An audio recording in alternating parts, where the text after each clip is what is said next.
ఒక్కసారి హర్ట్ అయ్యింది అనుకోండి, ఏం కాదు. 2 సార్లు హర్ట్ అయ్యింది అనుకోండి, అండ్ మళ్ళీ హర్ట్ అయ్యిండు, నెక్స్ట్ మళ్ళీ హర్ట్ అయ్యిండు, నెక్స్ట్ మళ్ళీ హర్ట్ అయ్యిండు. మీరు రిపీటెడ్గా హర్ట్ అవుతూనే ఉన్నారు.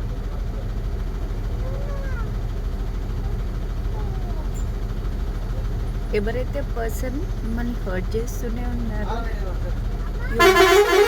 ఎక్స్ప్లెయిన్ నేను ఈ విషయం వల్ల హర్ట్ అవుతున్నా అని, even though they are hurting you.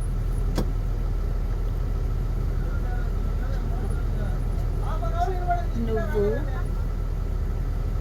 పేషెన్సీగా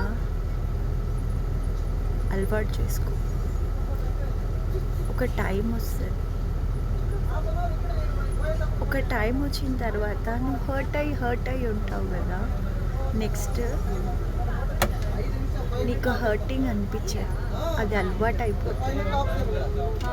బాధ కూడా అనిపించదు, అలవాటు అయిపోతుంది. వాళ్ళు నిన్ను హర్ట్ చేయడం, నువ్వు హర్ట్ అవ్వడం అది కామనే కదా అనుకుంటావు, లైఫ్ తీసుకుంటావు.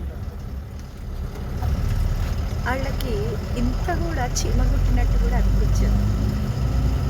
ఇంకా ఏమంటారు తెలుసా, నా వల్ల హర్ట్ అయిపోవా, నీకు అలవాటు అయిపోతుంది కాబట్టి